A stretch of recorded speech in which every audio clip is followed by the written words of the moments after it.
Welcome back to Close Encounters of the Tech Kind. I'm John. We got a fantastic conversation this week. We're going to get into CVEs. All of us know what CVEs are. I got a question.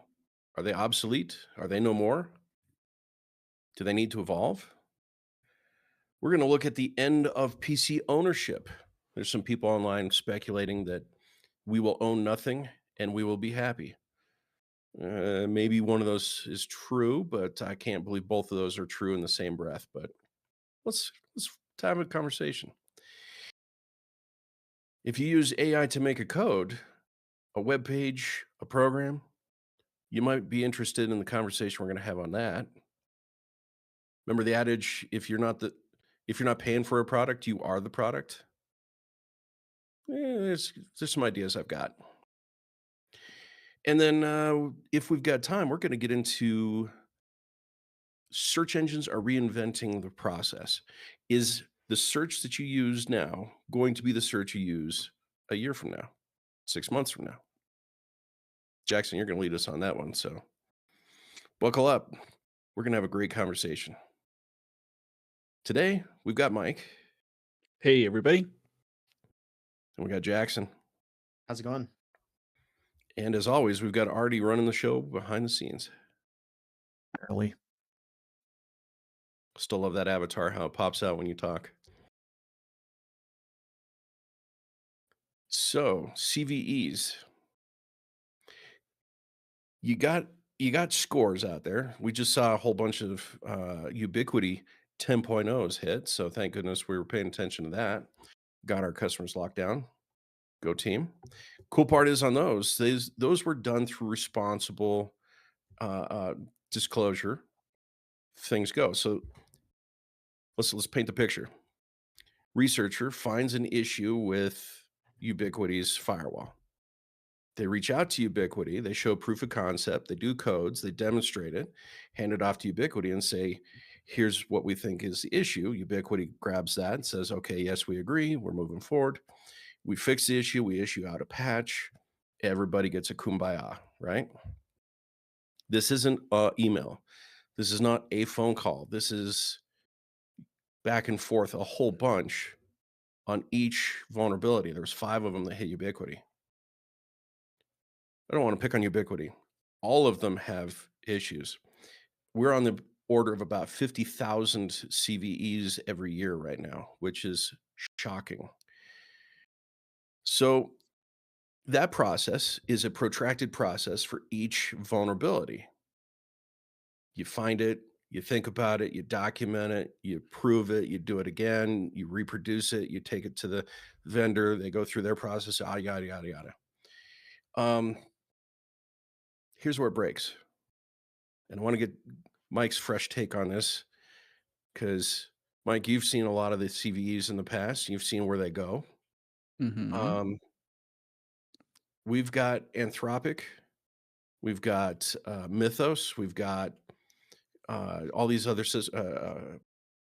OpenAI's 5.5. These are finding bugs not by ones and twos, but by hundreds and thousands. You pour in an old browser and it kicks out 700 vulnerabilities in Firefox. You take a Linux distribution and finds an issue that's been in there for 18 years. We've all looked at the code, we never found it. These advanced AI models are finding these bugs and they're not slow. So, how do we go through a disclosure process where each bug is identified, packaged, the distribution, the reporting, the results of the reporting, the publication of the reporting, the email, I mean, just the whole R&D stack is not designed to handle 700 a day. So, I have to wonder, are all 700 of these let's you gave an example, XYZ browser has 750 that are found by one of these AIs, right? Are all 750 actually exploitable bugs? Because the thing I That's a have to wonder is that The reason why maybe some of these don't get found is because there's somewhere else in the code that may trap that, like trap an input or trap a out of bounds memory thing or something like that to catch it. And so if I don't know how these AIs actually work. Are they looking at the code directly and just saying, oh, the way that this function was written, it allows for a memory leak, or it allows for bad input, or it's not sanitized or something like that. But is it analyzing the program as a whole to know through every possible path that yes, there really is a way that someone could get in and exploit that flaw, or is it being caught by some other module or some other function or whatever else is in the program? Which is why I think that if there's really 750 bugs, like why haven't the humans found these enormous, like even a fraction of those, you know? Like, yes, we find the ones and twos, and a lot of times we find the ones and twos because somebody actually made an exploit and say, oh, look what I was able to do. I was able to type this in instead, and it unlocks the keys of the kingdom to where I can now, do things to the user's computer or whatever, right? But the things that aren't found are because one, nobody knows how to make the exploit work for a lot of those, or two, because it's just not possible. Because at the stage of the input phase or whatever's happening in the program, there's not an opportunity to manipulate the program in such a manner to cause that exploit to happen. So So that's my first question on that. The other thing is that is this a temporary thing? Because if AI is the way that people are going to find these exploits, but AI is also the way we're going to help code the program, is AI going to go in and fix a lot of these to where it's like a spike for right now? Yeah, 750, problems in XYZ browser, but then the XYZ company uses AI to clean it all up, and now it's a tight, ship shape program where now it can't find any. Now the exploits are going to be few and far between because we have AI basically doing the hardening of our programs before they ship out. so let me give some hope on the second one there. The answer is yes, that's what they're doing. Mythos was released to just those key individuals at Microsoft, at Cisco, at all the top tier places. They were released to banking institutions, so the banks could lock down their software. They want to run it and harden their software using AI now before it's released to the public. Because make no mistake, Mythos is going to be in our hands, guys. Not $20 a month, but we're going to have access to it. And I got a couple websites I want to develop based on that once we get there. Because wow, um, the promise is cool. So, in answer to your first one, is it finding real things? Um, the reason Mythos is so good at finding these issues is because it can analyze the chains. Like a release after free kind of moment, buffer overflows. Those are inconsequential. Humans can find those fixes.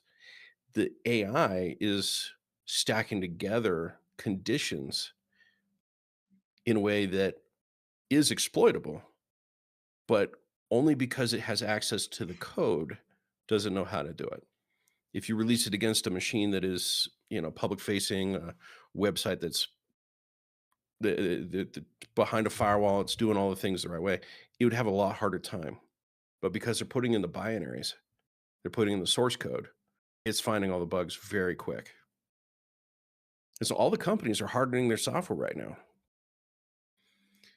None of it's getting tracked by CVEs.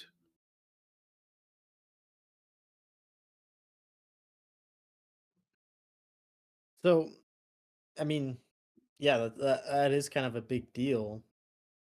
but I mean, I don't know. Does every single bug fix and vulnerability fix need to be tracked by CVE? That's that process we've held ourselves to for well over a decade Well, for okay, responsible disclosure. it's only a problem if it's a vulnerability, because that's what the V in CVE stands for vulnerabilities. Hmm. So if it's just a bug that's a bug that it it maybe affects the way the program works, but it's not a vulnerability where it could compromise your information or allow somebody access to your computer, then obviously those are going to not be treated. Vulnerabilities, I don't know, like, because you also mentioned that there's the scoring system. Mhm. And isn't part of the scoring system, well, part of it is the severity, like to what access that the a malicious player could gain from exploiting it, you know? So ring zero access, they've got, your whole computer is now under their control or whatever, right down to the ones and zeros. That's obviously a very severe thing, but it's also, isn't it also the likelihood and the ability for it to actually happen? Like, if it's very easy, like all you have to do is plug into the internet. And if they know your IP address, you're toast. Yeah. Obviously that's a 10 plus, right? But if it's like they have to have your key card and get into your office and they have to use a special kind of keyboard, not just the regular off the shelf, the harder it is, the less likely it's going to be exploited. But it's still an exploit. Like, it's still a condition that exists that says you're not guarding against this. It should be patched, right? That's Yeah, I mean that's that's where kind the of score really comes in and helps us out with when we hear it's a 10.0, it's like, "Okay, everybody stop what you're doing. Fix this now across all our customers." right. I mean it to me it's more of like a warning bell when you see that 10.0, just like you said, John, like it's like stop what you're doing, let's do it now. So if you have a company who behind the scenes is finding these vulnerabilities and fixing them and the CVE never comes out, but I mean, I would hope that that company would stress that particular update as a security update, What's the but then you lowest have to keep track CVE of all score? of 0? Are they published? Are zeros published? I It's a good question, I don't know. But the okay, let's use ubiquities because that's salient in my mind. Um, it's a 10.0 to bring everybody's attention and awareness to it because Ubiquiti for a long time had bad updates go out and brick their routers.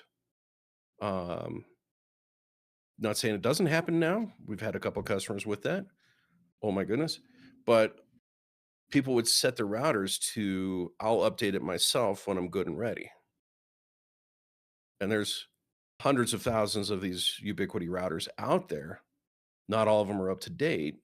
So by saying 10.0, everybody should be paying attention and say, okay, I'll update this one. So this actually gonna dovetail with your conversation, Jackson, about the end of PCs as we know it. But I think for me the takeaway is CVEs. They tell us we need to go fix something because it's not automatically fixed, and we're at an interesting time. I didn't call this out in the intro here, but the NPM hacks that are going on, the supply chain attacks, they're now Mhm. telling people wait a couple days before you update your software. Let those updates percolate through and be vetted by the systems before you bring those includes into your packages that now cause vulnerabilities because hackers are attacking the supply chain behind things. So our thing of update now is now juxtaposed with hey, wait a minute, that update might be a vulnerability that some hacker put in, nobody knows about it yet. Hmm. So wait about a week and then run your updates. So I don't know what to do on this. Do you update now and pray the chain was solid? Do you wait a week for the chain to catch up? CVEs is how we've been tracking things before. But AI is now pulling this stuff out faster than we can eat. Can't mentally digest this stuff. Maybe What an the answer is interesting just time. that you need to maybe it needs to be a batch, one CVE for a version of a thing that's like if you patch a CVE, you're actually patching like 250 potential vulnerabilities for this software program. I mean, I don't know. So, like, That's the only way I could see it happening. Like you can't spend the resources, time, and effort for each and every single little flaw that could be a vulnerability. that'd be a great way of doing it. Just if there's a login issue and you create a fork in CVE that says Linux logon issue, and it covers 200 subsets of logon issue. And you go dive into that kind of that branch and you find out, am I affected? Is this part of my ecosystem? Is it not part of my ecosystem? How many of the 200 actually affect my system on this 10.0 that was just discovered and disclosed? That'd be a good way of doing it. Then we don't have numbers going into the hundreds of thousands for CVEs. I And feel then like an efficient way to do it is if we have AI finding and maybe even fixing some of these vulnerabilities, why can't we have the AI also write the CVEs for us?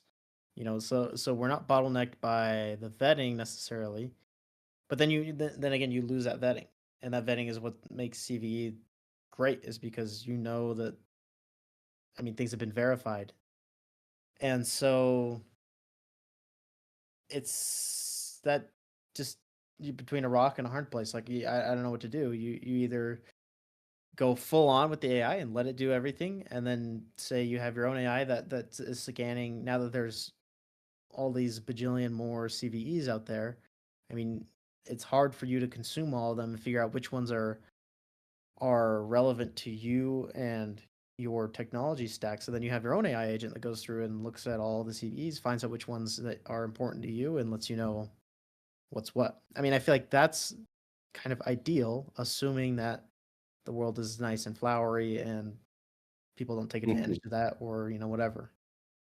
So yeah, I don't know what the solution is. I think the general idea that we have AI going through and finding all these vulnerabilities is good. I'm always always in favor of better code, cleaner code, more secure. Um, but I wonder how much we're giving away when we do that. And I say giving away as in we're giving away the control to a large language model. The more that it has a say in what does what is means the less that those people who have developed it know exactly what's going on. The hope is that they don't let the AI just make the decisions, but that they allow the AI to present them with information. Then the actual developers consume that information, decide what needs to be changed. And I feel like that's the best model. But I feel like we're seeing more and more of this time crunch where people just want to they're like, okay, well, if the AI can do it, just let it do it. But then you lose a certain amount of control, and because it's not perfect, you're gonna mess a lot of stuff up, and it will compound. And so I feel like that's kind of what we're seeing is we're often sacrificing that quality for the speed at which AI can do things. Yeah, it's definitely a rapid fire approach to um, finding issues, creating issues. So let's go another direction here. I'm going to segue slowly over the next couple minutes I got to one the question though end first. of PCs. Go for it. how much I'd be interested to know more of a just a statement here. I'd be interested to know with AI finding these hundreds, maybe even thousands of vulnerabilities in a particular application, software, whatever it is, how much of it is attributed to sloppy and lazy coding? Like if the computer programmer who wrote the code had just taken the time to do it right the first time instead of just whipping it together, like I just need to grab some input. We'll just grab some input. We won't sanitize it or anything, you know.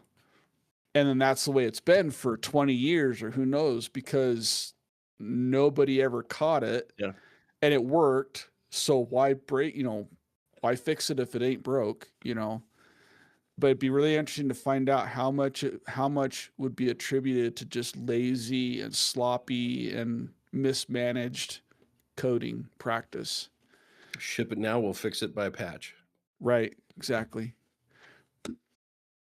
Yep, I think that's where a lot of it sits right now. And even with these newer AI models, they're getting better at coding, but I feel like there a lot of times they're not very cybersecurity minded even. I mean, I've asked an AI to write an application or to help me write a part of a Mhm. file, and I write it, and then I say, okay, well, actually, I mean, can you go back through this, like read through this? Are there any vulnerabilities? And the same code that it wrote, it will say, oh yeah, like this actually doesn't pay any mind to common cybersecurity methods. So Mike, you're right. It whether or not they're using an AI model to do it, or if it's just the developer, if you have a sloppy developer that doesn't take the time, doesn't care to do all of that sanitization and all of that type checking and all of that stuff on your inputs and Could outputs. also be an overbearing boss led by his marketing team. That's true. And I think in Mhm. a lot of the larger companies, that's where it is actually I would say any company. Everyone's trying to meet a deadline, and in order for that to happen, you have to have something working. Cut corners, put some tape on it, ship it out the door. If it's broken, we'll fix it later. Mhm. But really, how 'Cause broken is it? it is definitely a lot cheaper for a company to start making revenue now than it is to um, make something bulletproof the first time. Yeah. So that's a great entry to the segue that I'm going to get into. Mhm. So, Jackson, you were part of the online cloud culture. When Mike and I were growing up, there was no such thing as a cloud. It felt like Cloud was slander, a by the marketing way. term. Yeah. Cloud was a marketing term. It came from that, the graphics where you would draw out your switches, your routers, and all that.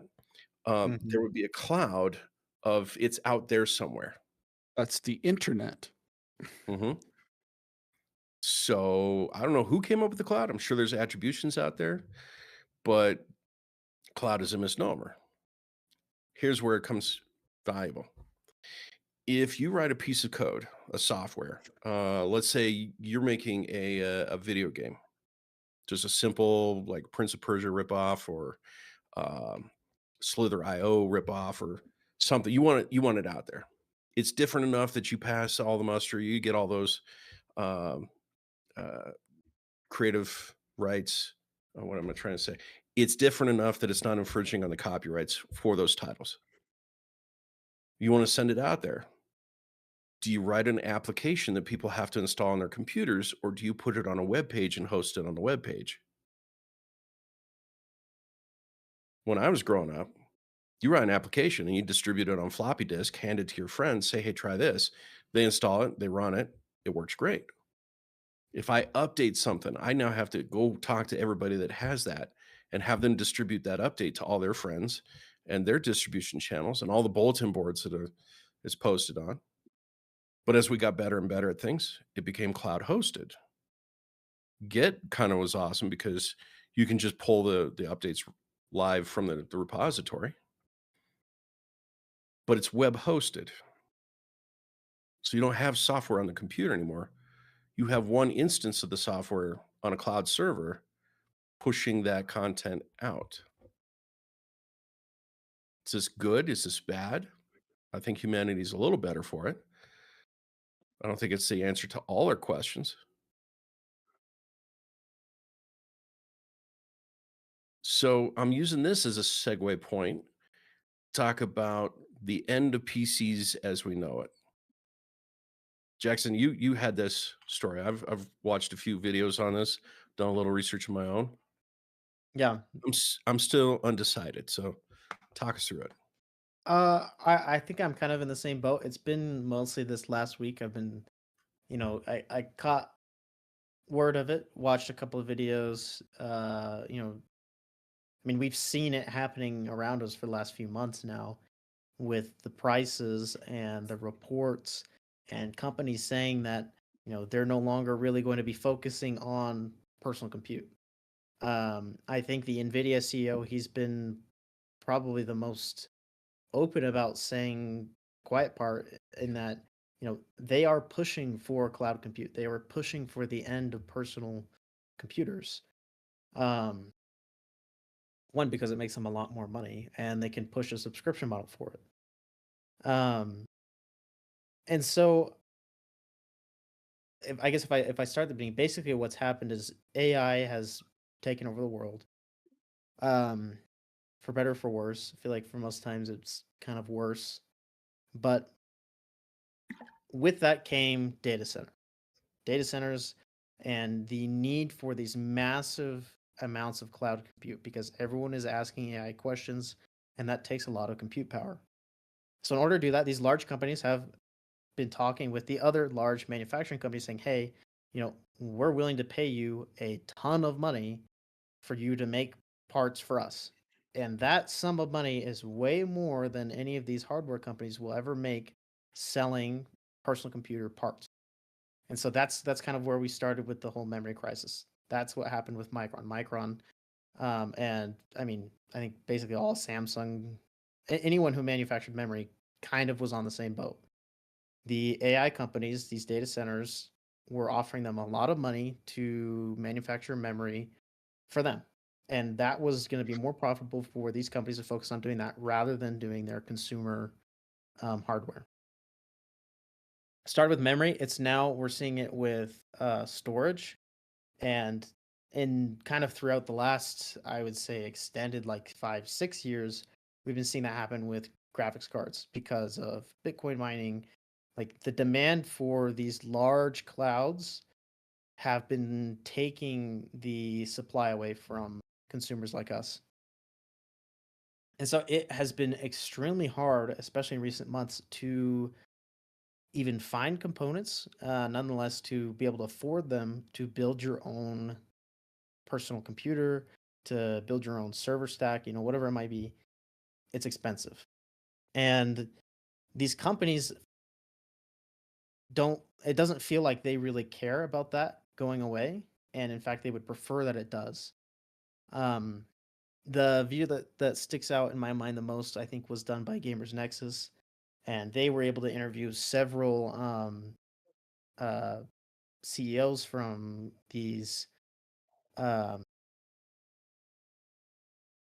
smaller hardware sellers or retailers, and some of them were even manufacturers themselves of PC components, not necessarily like the RAM and GPU. Like, I mean, that's Nvidia and AMD, all of them. I mean, they're happy.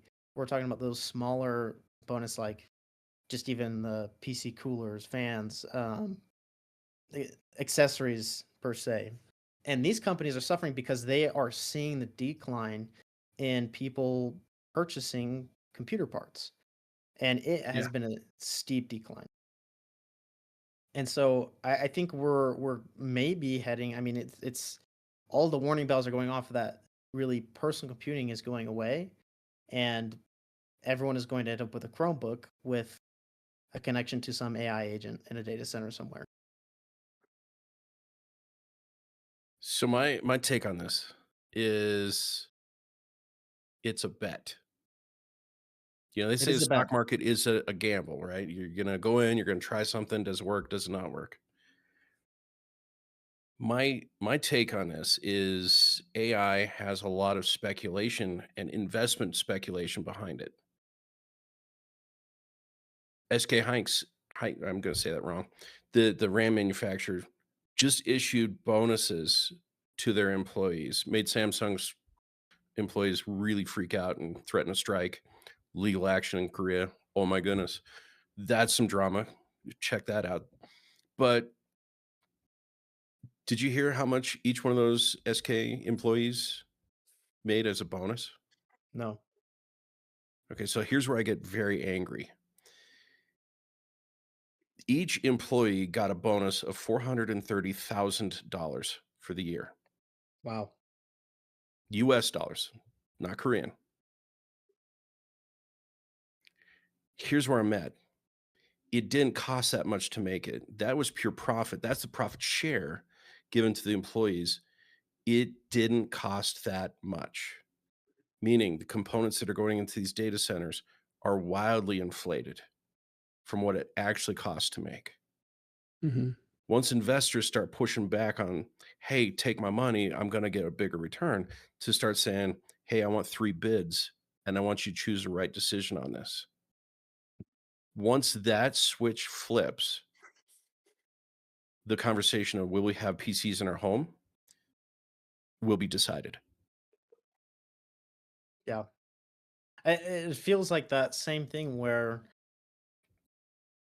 it's like there's just unlimited money, it seems like, and so there is no question of, okay, is this really costing you what it does? Like the whole debacle with the U.S. military charging the thousands of dollars for some hardware, just a couple of screws and bolts. Yep. That's where it feels like it's exactly there where it does not cost that much to manufacture this stuff, but just the amount of money that has been thrown at it in this bet, like you were saying, that it's going to pay off. Um, that's what has caused these huge price increases on computer hardware. Well, we're about to see SpaceX go to their IPO, and they're talking it's going to be over $1 trillion. And I was talking with somebody today about that. I have a hard time wrapping my mind around $1 billion. Like if you had a balance sheet for your company and you had to figure out where does $1 billion fit, you could eventually get there. You know, you got buildings, you got this, you got that. 1,000 times that. That's, I mean, the human brain isn't designed to handle that kind of large sum number. But we've got companies that are going to get valued at this. And my concern right now, and the reason I'm seeing people say it's a bubble and it's going to pop, is one, we don't know where the money's coming from because it's all circular and it's feeding itself. Mm-hmm. Yeah, let's make some money. Um, the bubble is on the edge. But we don't know if it's a bubble or not. Because if the data centers win and PCs end up being a relic and put on the shelf as a museum piece because we no longer need personal computing that can handle high-end stuff, and we've got our own private little domain in our house or in my laptop, it's all cloud connected. That's We're at a turning point. We're watching this happen, so I'm gonna pop some popcorn and see where it goes. I think where I was really disappointed was I think a couple weeks ago we were talking about creating our own AI environment, right? And it seems like these CEOs are in the know about this and they are pushing for it. But where We I called it. imagine, I think where Just we saying, talk, we called it. yeah, where I think we imagined it though was we have these AI models that are good enough and been optimized enough that it's something that you can have yourself, like on premises. It's something that you can put on your computer that can run. Where these large companies, though, what they are seeing is, oh yeah, we're definitely going to do personalized AI that is built just for you, but you are not going to own the hardware that runs it. In fact, you're not even going to own that AI. You're going to subscribe to us and you will get access to it like it's a Google Drive or something. And that's where it's heading. And so I think you also said exactly what I was meaning to say is all of this money is circulating among the same few companies: Nvidia, Apple, AMD, Intel. Um, what are some of the other big ones? Oracle. Like all of these companies are feeding each other into building this. And if they win, if they are the only ones left at the end of the day, then it means the computing world is gonna go whatever way that they decide it does. And from what they've said up until now, that means cloud-based computing, cloud-based basically everything, and you're left with just a connection to the internet. Well, they're gonna have to find out a way to get rid of 1,000,000,000 and not trillion. I wish we could comprehend trillion. 1,000,000,000 Windows computers. You remember CrowdStrike last year? Mm-hmm. Mhm. It knocked down 1,000,000,000 computers. It's impressive work. A couple wrong keystrokes, a little package distribution, and boom, world turns off for a day. So if you're going to obsolete 1,000,000,000 computers, you're going to have a lot of data centers. And I think that's been the big push for data centers is to get this out in mass. It's an interesting race. I'm very curious where it's going to end up. I think the push for data centers and the investment towards that, it's wildly unprofitable right now, and they're still building more of it. So I don't know how us peasants are going to afford these things. $200 a month subscription, $500 a month subscription. I mean, if the profit alone for the RAM manufacturer SK, um, I mispronounce it every time. Don't make fun of me. I'll learn it one of these days. But if they get $400,000 in distribution, that means all of us paid for that eventually, annually.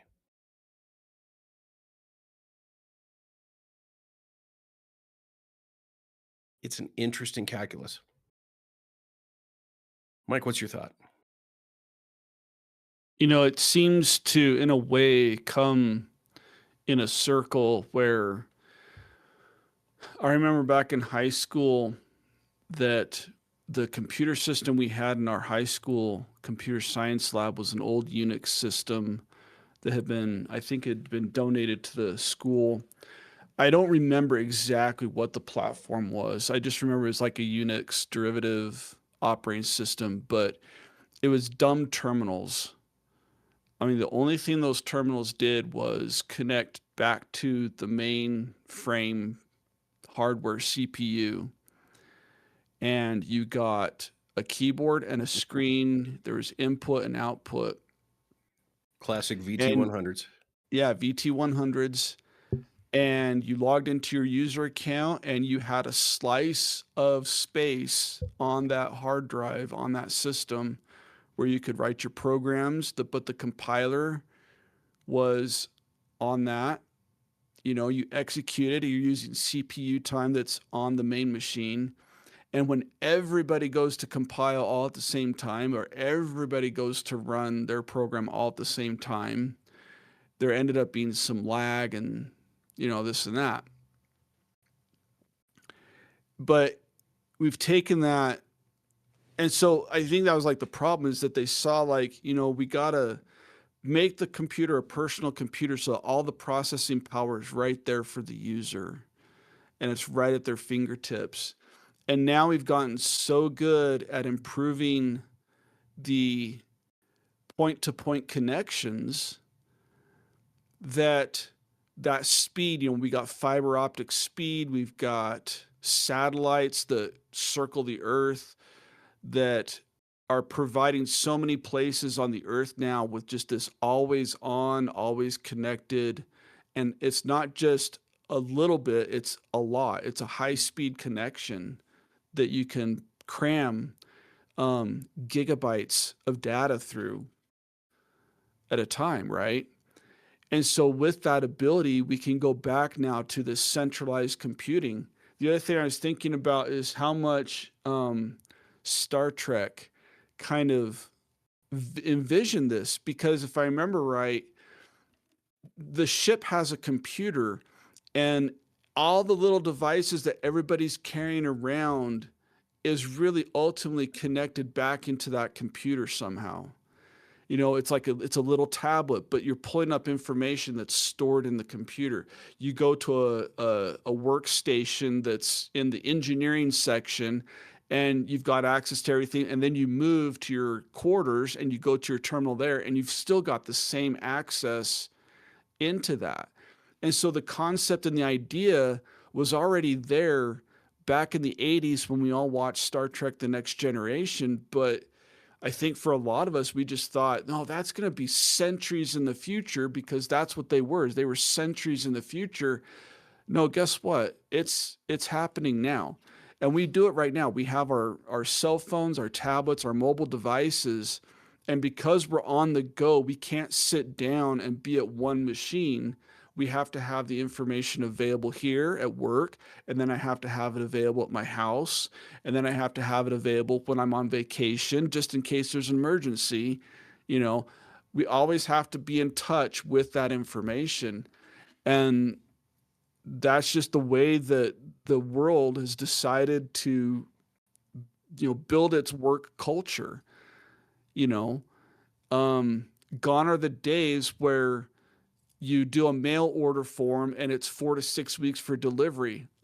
We haven't had 4 to 6 weeks delivery for ages.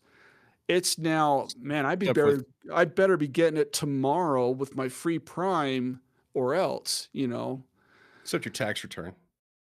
Yeah. I That takes 4 mean, to 6 weeks.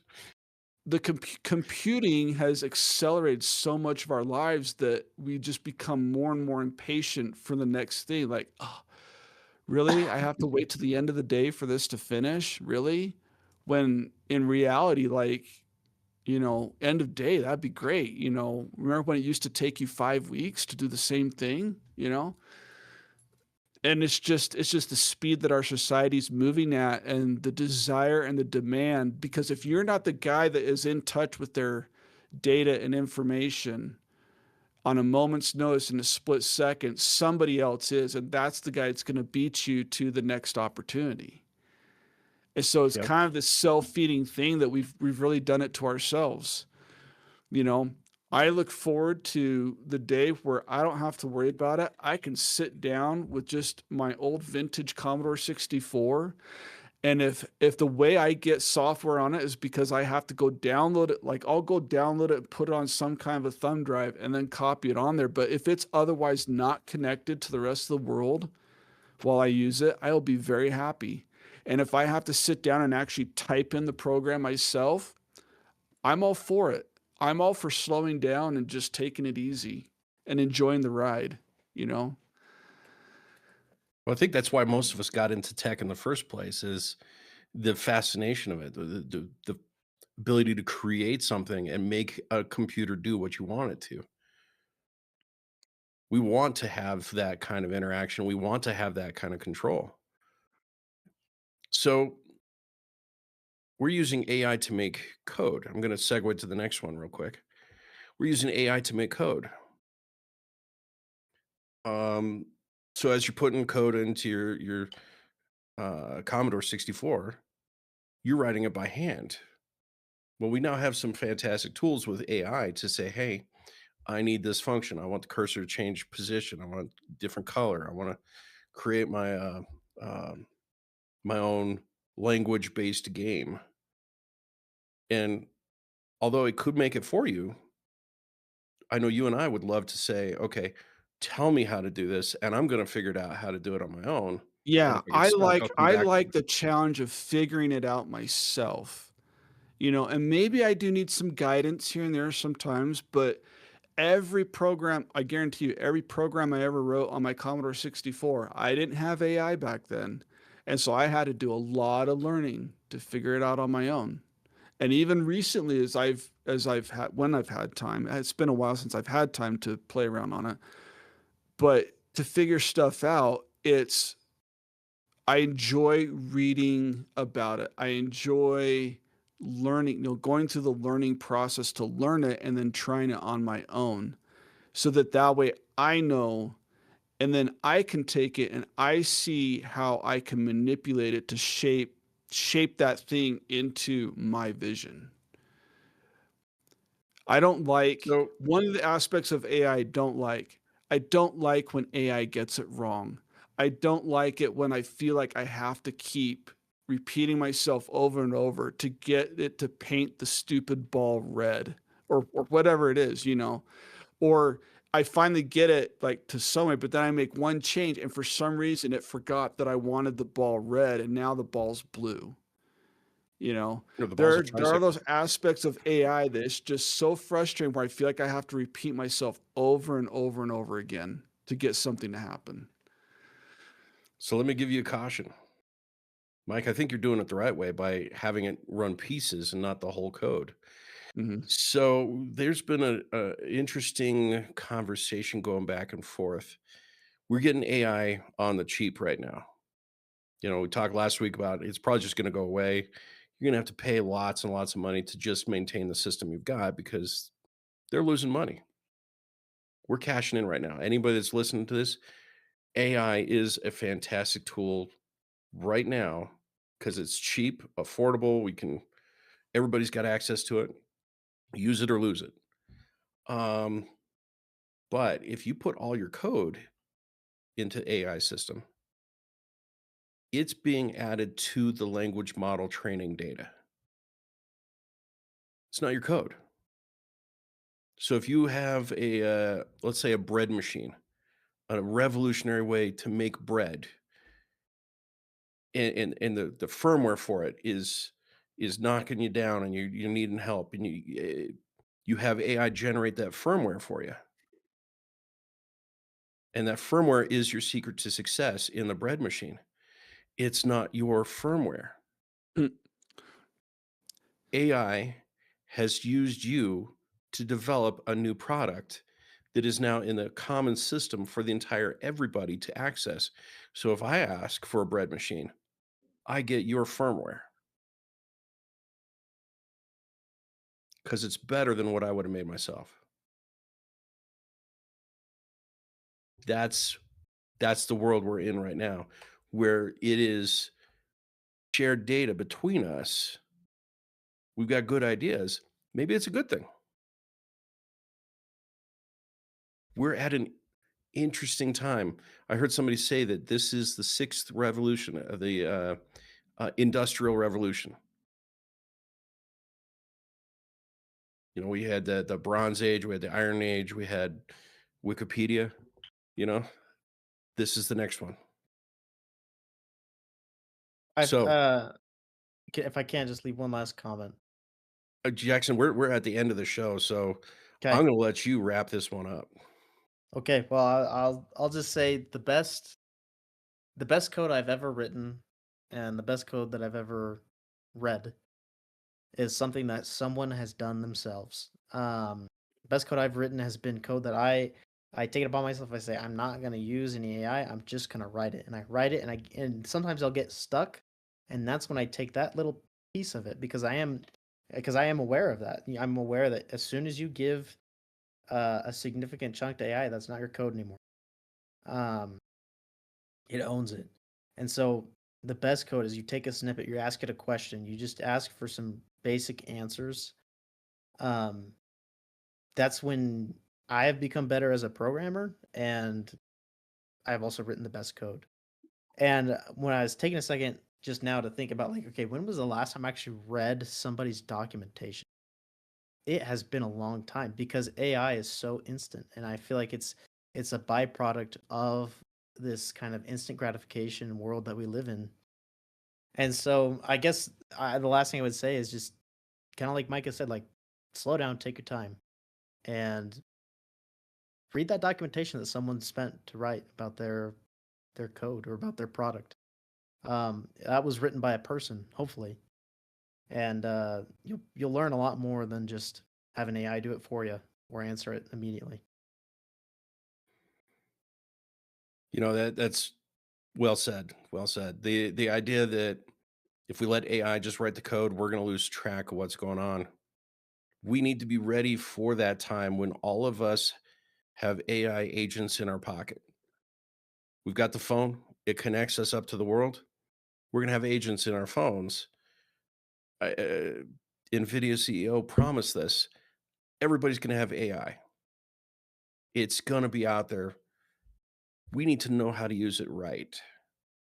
Take the time, go slow, understand it, use it the right way. Don't let it use you.